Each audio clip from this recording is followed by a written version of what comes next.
파악이 제대로 이루어지지 않는다고 한다면 여러 이해관계가 개입이 될 거고, 여러 이해관계에 따라 우리는 열이 흔들리고 저리 흔들리면서 정확하게 문제를 해결할 수 없을 것입니다. 누군가에게 좋은 대로, 누군가에게 유익한 대로 문제가 해결이 되겠지요. 그렇게 된다면 오히려 상황은 점점 더 나빠질 것이에요. 그렇기 때문에 어떠한 상황에서든지 우리는 그 사태를 분명하게 파악하는 것, 이것은 참으로 중요한 과정이라 생각됩니다. 어쩌면 우리가 이렇게 사태를 파악하던 중에요, 오히려 상황은 더 나빠질 수도 있겠습니다. 마주한 현실 또는 드러난 내용들이 우리들의 마음을 더 아프게 할 수도 있겠습니다. 그렇지 않기를 간절히 바랬지만 결국에는 내가 걱정한 대로 그렇게 결론이 맺어진다면 더욱더 우리는 속이 상하겠죠. 그럴 때면 마음이 참 아프기도 하고 눈물도 날 것입니다. 하지만 그렇다고 해서 우리는 피할 수 없을 것입니다. 우리는 분명하게 마주해야 합니다. 계속 피하게 된다면 우리가 처한 그 문제는 더 크게 불어날 것이고 더 아픈 상처로 우리에게 다가오겠죠. 참 필요하지만 또 참 우리를 힘들게 하는, 또 아프게 할 수 있는 사태 파악, 이러한 사태 파악이 꼭 필요한 곳이 어디일까요? 바로 우리 자신입니다. 우리는 우리가 처한 이 사태를, 이 상황을 직시할 필요가 있습니다. 아니, 우리는 절대적으로 우리의 그 현실을, 그 상황을 바르게 바라봐야 합니다. 저희 너무나도 많이 들어서 잘 알고 있지만 때로는 납득이 잘 되지도 않고, 어쩌면 우리 솔직하게 우리에게 질문을 던져 보았을 때 그리 인정하고 싶지 않은 우리들의 현실이 있습니다. 그 현실은 바로 우리가 죄인이라는 사실입니다. 우리는 참으로 죄인입니다. 그 어느 누구도, 이 세상 모든 사람들은 죄인이 아닌 사람이 없습니다. 그 어느 누구도 하나님의 선하심이라는 기준 앞에 옳다, 너는 아주 완벽하구나 칭찬받을 사람 단 한 사람도 없는 것이죠. 하지만 간혹 우리는 이것을 인정하고 싶지 않아 하는 것 같습니다. 특히 요즘과 같은 인격이 존중되는 시대, 또 개인의 감정과 정서가 존중받는 시대, 이 모든 것에 대한 존중이 상당히 두터워진 시대에 있어서는 더욱더 우리가 죄인이라는 사실을 인정하는 게 어려운 것 같아요. 괜찮아, 그래도 돼, 그래도 넌 훌륭하단다, 그 누구도 너에게 상처를 줄 수 없다, 너는 너 마음먹은 대로 하면 돼, 너는 인정받아야 하고 존중받아야 하는 소중한 존재야. 맞습니다. 분명하게 맞아요. 이 말들은 참으로 맞는 말이고요. 그렇게 우리가 모두를 대해야 한다는 사실은 변하지 않습니다. 하지만 그렇다고 해서 우리가 죄인이 아닌 게 아니죠. 우리가 죄인이라는 사실은 우리가 받아야 될 존중과는 별개의 문제입니다. 우리는 충분히 존중을 받아야 하지만 우리는 죄인인 것입니다. 죄인된 우리는 그리 괜찮지 않은 사람들이에요. 반드시 주님 안에서 회복되어야 할 존재인 것이죠. 그런데 우리는 가끔 착각을 해요. 이 정도면 괜찮은 사람이야. 이 정도만 하면 문제 없어. 나는 지금 아주 잘하고 있어. 안타깝지만 그렇지 않습니다. 우리 모두는 하나님이라고 하시는 기준에 비추어 보았을 때 그 기준을 통과할 수 있는 사람 단 한 사람도 없기 때문입니다. 성경은 분명히 이야기하죠. 의인은 없나니 하나도 없다. 그런데 이걸 인정하는 게 참 어려운 것이죠. 우리가 열심히 살지 않는 게 아닙니다. 내가 이렇게 열심히 살고 있는데, 내가 지금껏 이렇게 얼마나 애쓰면서 살았고 어떻게 견뎌가면서 지금의 인생을 쌓아 올렸는데, 그래도 이 정도면 잘 산 거 아닌가? 그래도 나름 좋은 삶, 나름 바른 삶, 옳은 삶을 내가 살아온 게 아닌가? 그럴 수도 있겠습니다. 우리의 노력, 그 수고, 결코 헛된 노력과 헛된 수고 아니라 생각됩니다. 하지만 만일 그 끝에 하나님이 빛나고 있지 않다라고 한다면 우리의 노력과 수고, 물거품과 같습니다. 하나님의 진리의 말씀에 비춰보지 않은 채 내려진 나의 노력, 나의 수고, 나라고 하는 어떤 것으로 가득 차 있는 결말은 아무리 옳아 보여도, 아무리 좋아 보여도 틀린 결말이겠죠. 우리가 이 죄인 되었다는 사태를 분명하게 파악해야 합니다. 우리는 할 수 없습니다. 우리들의 힘은 힘이 아니고 우리들의 능력은 능력이 아닙니다. 아무리 세상의 그 누군가가 또는 세상의 흐름이 또는 세상의 상식이 우리들이 지금 살고 있는 그 삶이 옳다, 그렇게 살아도 돼, 그게 바른 삶이야 라고 외치더라도요, 또 우리가 실제로 느끼기에, 우리 눈으로 보기에도 옳아 보이고 그럴듯해 보이고 아무리 생각해도 나의 인생이 틀린 구석 하나 없어 보일지라도 하나님의 거울에 비추어 보았을 때, 그렇게 우리가 정확하게 사태를 파악했을 때 아니라고 한다면 아닌 것이죠. 한 예로 선악과도 상당히 먹음직하고 보암직했습니다. 마치 그럴듯해 보인 거죠. 그러나 그 실상은 어떠하였습니까? 우리로 결코 씻어낼 수 없는 죄를 짓도록 인도하였습니다. 참 좋아 보였고요. 누가 봐도 옳아 보였고요. 세상에 수많은 사람들이 인정하며 또 각기 분야에서 성공한 사람들이 괜찮다, 너네 그 인생 성공한 인생이다, 보암직한 인생이다, 먹음직한 인생이다 말하지만 아무리 그 누군가가 설득하고 또 설득한다 하더라도 우리가 바라봐야 될 정확한 것은 우리는 우리들의 힘으로 아무것도 할 수 없는 죄인이라는 사실입니다. 그리고 그 죄는요, 다른 그 어떤 범죄가 아니라 창조주 하나님을 향한 반역의 죄일 것입니다. 우리 하나님께서는 온 세상의 창조주이십니다. 그리고 온 세상은 하나님의 뜻 안에서, 하나님의 법 안에서, 하나님의 질서 안에서 흘러가야 마땅한 세상입니다.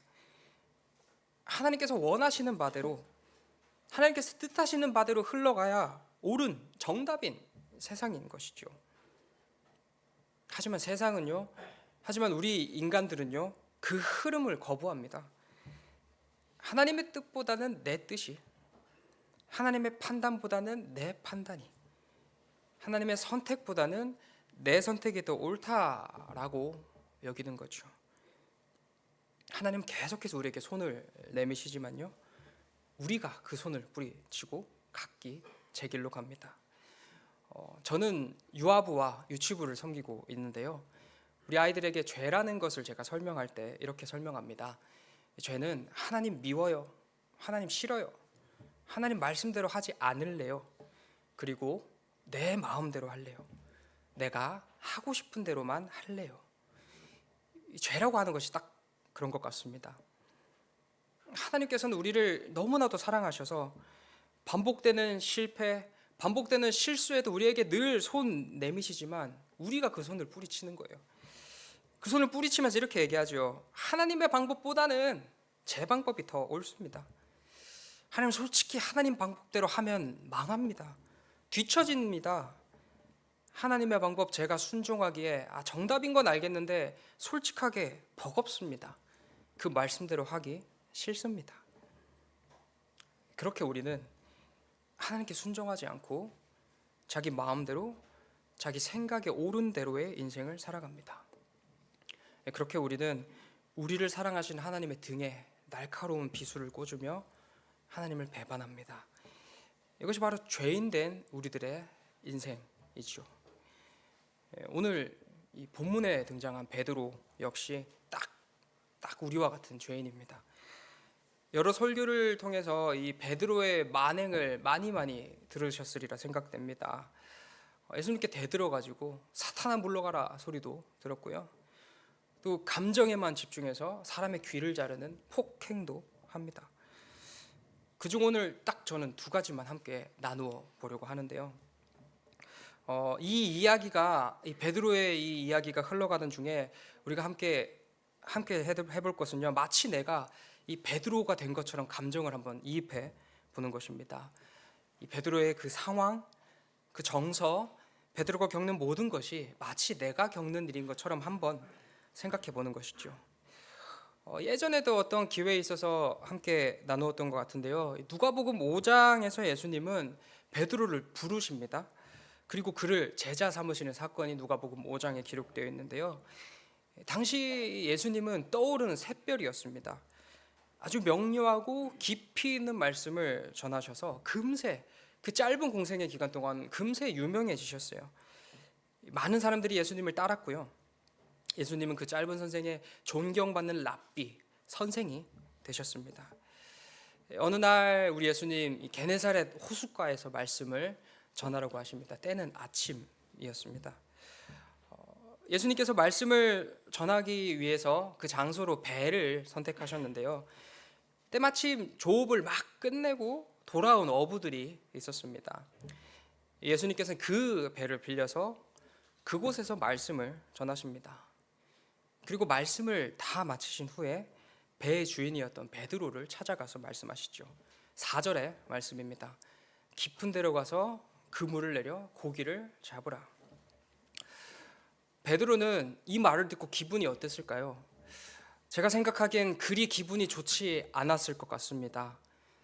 왜냐하면 밤새도록 수고하였지만 고기 한 마리 잡지 못했기 때문입니다. 이에 베드로가 조금은 퉁명스럽게 예수님에게 말합니다. 5절 시몬이 대답하여 이르되 선생님 우리들이 밤이 새도록 수고하였으되 잡은 것이 없지만은 말씀에 의지하여 내가 그물을 내리리이다 하고, 사실 이 문장만 똑 떼서 이해하면은 그렇게 그가 왜 퉁명스러운가, 이거 은혜로운 고백 아닌가라고 볼 수도 있을 것입니다. 그래서 우리 그 당시의 문화와 상황 속으로 한번 같이 들어가 보도록 하겠습니다. 먼저 예수님께서 예수님의 그 질문과 예수님의 말씀 속에 너 언제부터 고기 잡았냐, 얼마나 잡았냐라는 질문이 없다는 것을 확인할 수 있는데요. 베드로가 먼저 얘기하는 거예요. 밤이 새도록 잡았습니다. 고기 한 마리도 잡지 못했습니다. 조금 더 의역해서 설명하면, 아니 물고기 하나 없는 거 안 보이시나? 이 밤새도록 수고해서 우리가 지친 모습 딱 보이실 텐데 또 나가서 고기를 잡아라는 말이야? 다음으로는 당신은 가업을 이어서 그 직업을 살았는데요. 예수님의 아버지의 직업은 목수였고 베드로의 아버지의 직업은 어부였기 때문에 예수님은 목수가 되셨고 베드로는 어부가 됩니다.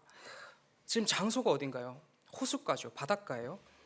그곳에서 털을 잡고 수년 동안 일한 사람은 목수가 아니라 어부예요. 어부가 베테랑인 거예요. 그런데 목수가 갑자기 나타나서 이 밤새도록 수고하여도 고기 한 마리 잡지 못한 베테랑 어부에게 훈수를 두는 거예요. 깊은 데로 가서 그물을 내려 고기를 잡아라. 그러니 베드로의 심기가 불편할 수밖에 없을 것입니다.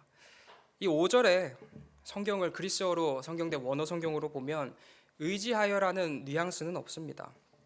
의지한다라는 단어가 사용된 게 아니라 당신의 말 때문에, 당신이 말한 대로라는 의미가 사용이 되었습니다. 여기에는 베드로의 의도가 담겨 있어요. 조금은 과장해서 제가 말씀드리면, 목수가 뭘 안다고 내가 밤새도록 고생해서 한 마리 낚지 못했는데 이리 가라 저리 가라 하는 거야.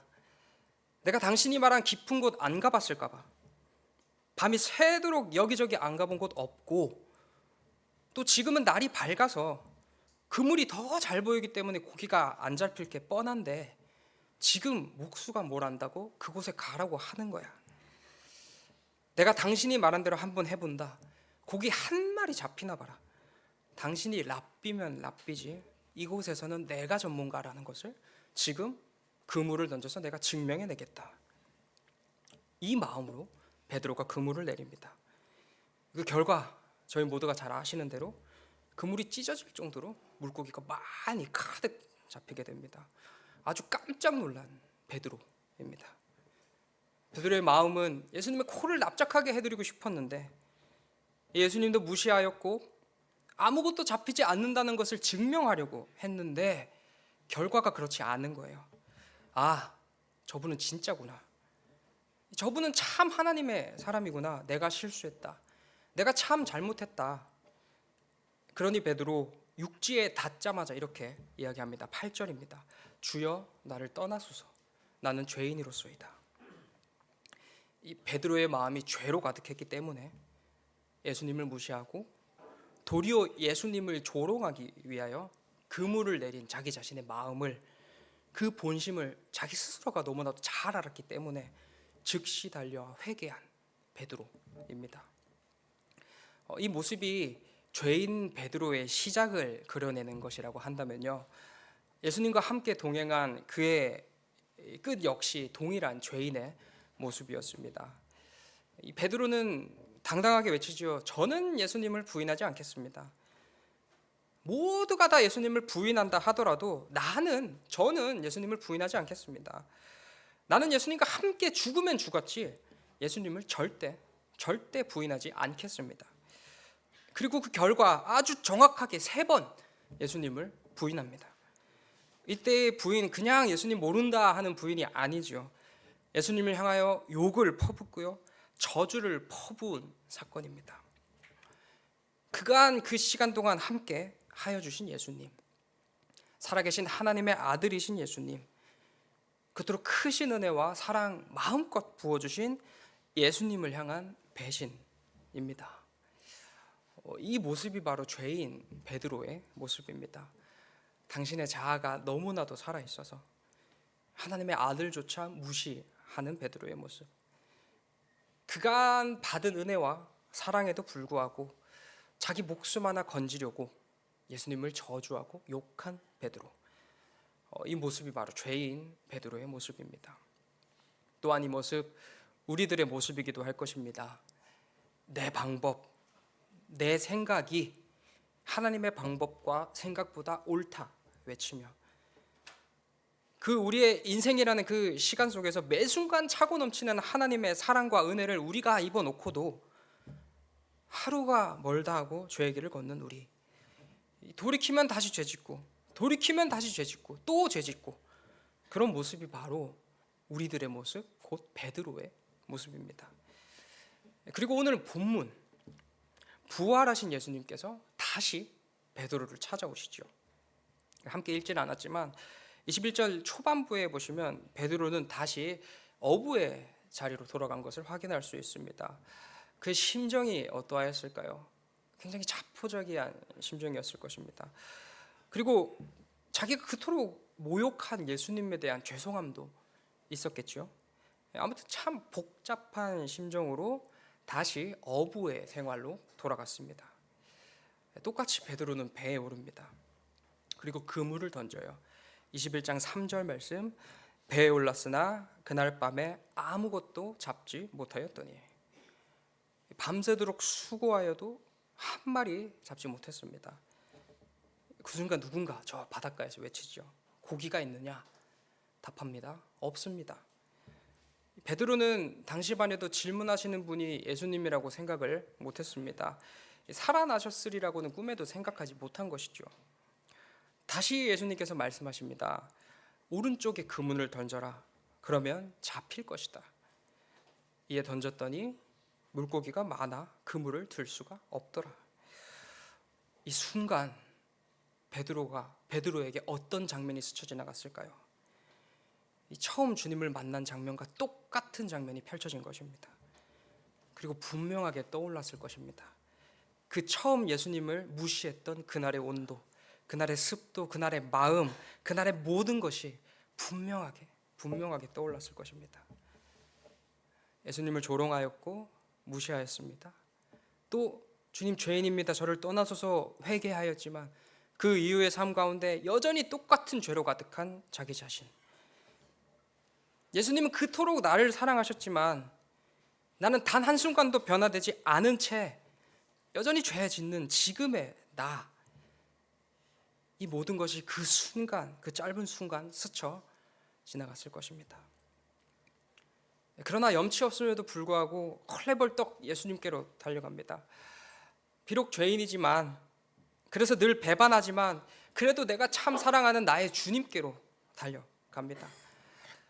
그리고 예수님을 다시 만났는데요, 그때 예수님께서 오늘 본문처럼 질문을 하시는 것이죠. 요한의 아들 시몬아, 네가 다른 사람들을 너가 사랑하는 것보다 나를 더 사랑하니? 베드로가 답하죠. 주님께서 아십니다. 이때 베드로의 답은요, 저희 마치 결혼식장에서 신랑에게 신부에게 사랑합니까? 했을 때 네, 사랑합니다 라고 외치는 뉘앙스가 절대 아닙니다. 지금 말씀 나눈 것만 해도 봐도 그동안의 인생이 스쳐 지나갔을 것입니다.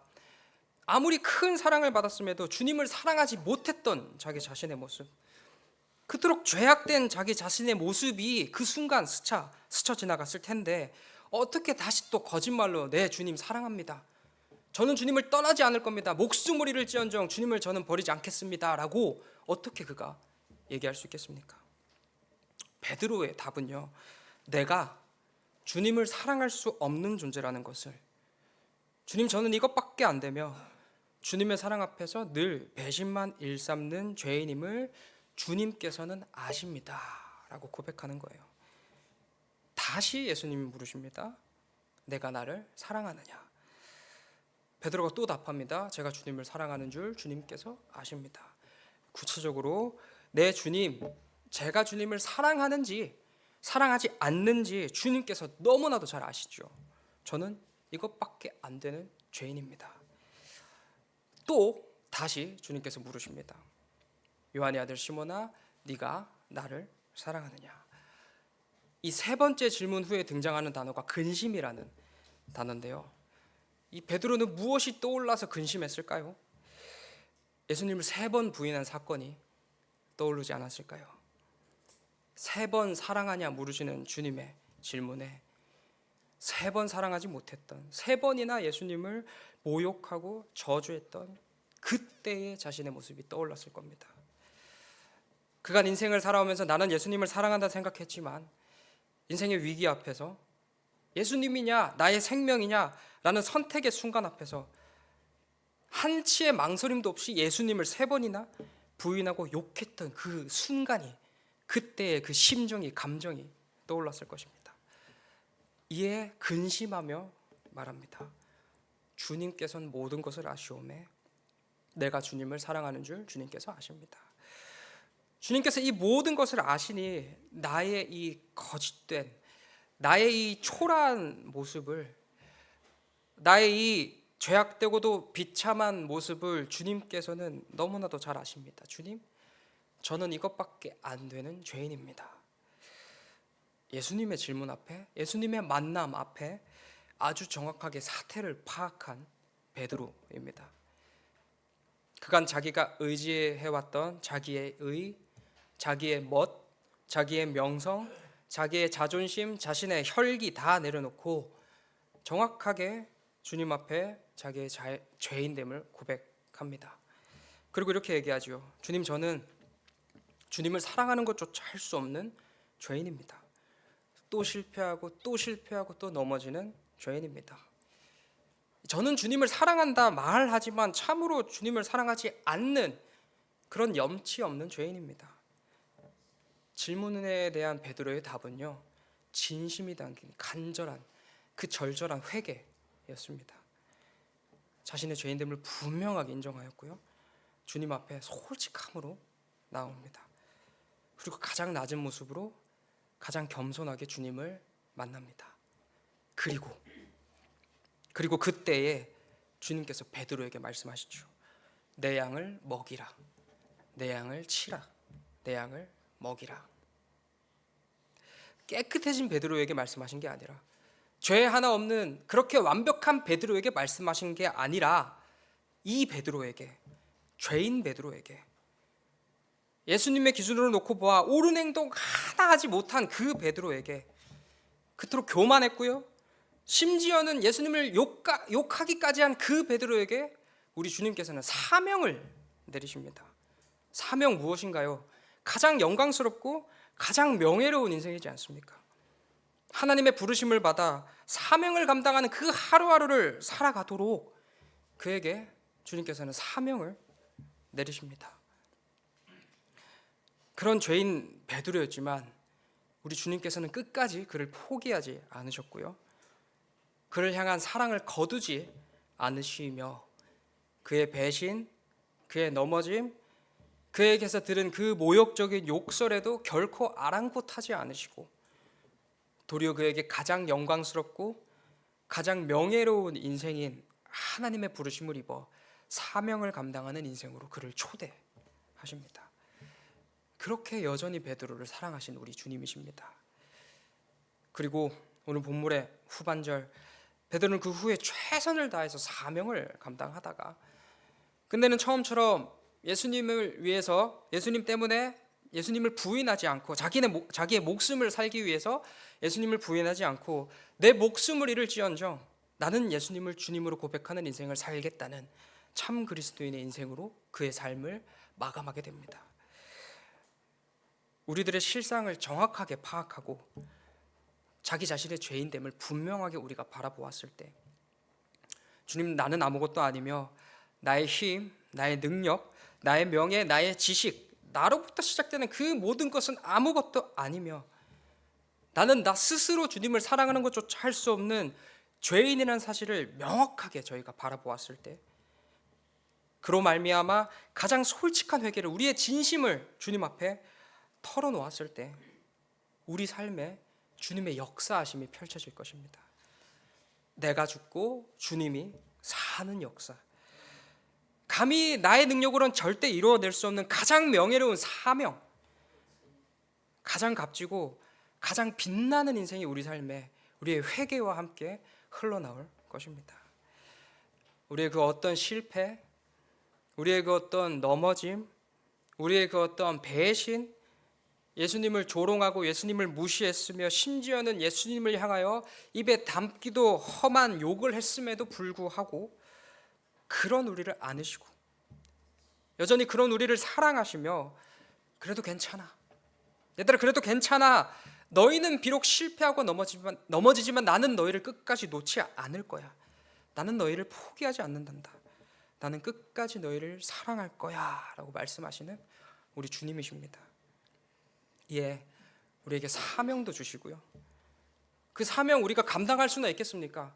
감당하지 못하니 우리와 함께 해주시고요, 내주 역사해 주십니다. 그렇게 세상 끝날까지 우리와 함께 해주시는 분이 바로 우리의 하나님이십니다. 사랑하는 성도 여러분, 우리는 할 수 없습니다. 우리는 생각보다 그리 고상하지 않습니다. 우리는 잘난 구석 하나 없는 죄인임이 분명합니다. 하지만 그 모습 그대로, 너희 깨끗해지면 내가 받아줄게, 너희 완벽해지면 내가 받아줄게 말씀하시는 주님이 아니라 그 모습 그대로, 더러운 그 모습 그대로, 죄악된 그 모습 그대로 우리를 안아주시는 주님이십니다. 몇 번 넘어지더라도 괜찮다, 끝까지 기다려주시며 결코 우리를 포기하지 않으시는 분이 바로 우리들의 주님이십니다.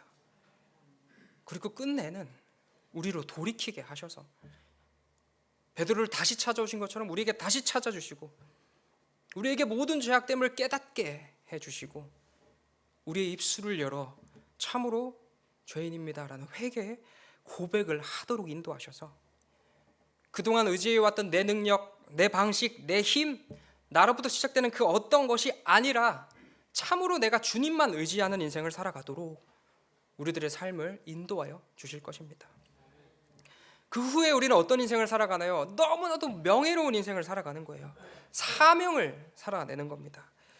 죄인에게, 그토록 보잘것없는 그 죄인에게, 늘 배반하여 하나님을 저주하고 떠난 그 죄인에게 하나님의 일이라는 사명을, 가장 빛나는 사명을 허락해 주시는 거예요. 사랑입니다. 이 말로 형언할 수 없는 사랑이죠. 당신을 배신한 배신자를 안고 또 안으시고 또 안으시는 주님, 그 사랑에도 변화되는 일은 주님께 좋은 일이기보다는 변화된 사람에게 좋은 일이겠죠. 우리에게 참 좋은 일임에도 불구하고 하나님께서는 하나님 좋으라고가 아니라 우리 좋으라고, 우리 참으로 행복한 삶 살아가라고, 우리 참으로 귀하고 복된 삶 마음껏 누리면서 그 인생 살아가라고 그토록 우리를 사랑하여 주시는 분이 바로 우리의 하나님이십니다. 그리고 이 말로 형언할 수 없는 사랑은요, 자기 자신의 죄인됨을 분명히 바라본 자에게, 나는 아무것도 할 수 없으며 나는 참으로 죄인이라는 이 사실을 분명하게 깨달아서 아는 자에게, 그래서 눈물로 애통하는 마음으로 회개하는 자, 가슴치며 회개하는 자에게 밝게 깨달아 알게 될 것입니다. 죄인을 향한 이 말도 안 되는 사랑 앞에, 영원히 변치 않는 그 참 사랑 앞에요, 찬송과 감사로 나아가는 우리, 오직 그 사랑에 힘입어서 참되고 복된 사명자의 삶 살아가는 우리 모두 되시길 소망합니다. 기도하겠습니다. 사랑이 많으신 하나님 아버지, 우리는 넘어지고 실패하고 내 방법이 더 옳다, 하나님은 틀렸다 살아가는 우리들의 인생입니다. 아주 교묘하게 하나님을 이용하기도 하였고요. 내 인생이 지금까지 쌓아온 그 명성들이 그걸 무너뜨리고 싶지 않아서 예수님을 포기할 때도 너무나도 많았습니다. 주님, 우리의 죄악됨을 분명하게 바라볼 수 있게 우리들의 마음과 생각을 지켜주시옵소서. 그렇게 하나님 의지하는 게 참 힘이며 참 만족이며 참 행복이라는 사실을 우리 분명히 깨달아 우리들의 입술을 열어 고백할 수 있게 인도하여 주시옵소서. 그때에 너무나도 찬란하게 빛나는 주님의 사명을 기뻐하며 누릴 수 있도록 저희들의 모든 순간을 지키시고 보호하여 주시옵소서. 우리의 그 어떤 실패에도, 우리의 그 어떤 좌절에도, 우리의 그 어떤 넘어짐에도, 우리의 그 어떤 절망에도 우리들의 삶을 포기하지 않으시고, 심지어 당신을 향한 그 배신에도 불구하고 끝까지 우리를 안으시는 주님의 그 사랑을 믿습니다. 주님, 그 사랑에 힘입어 오늘을 살아가게 인도하여 주시옵소서. 감사드리며 예수님 귀하신 이름으로 기도드립니다.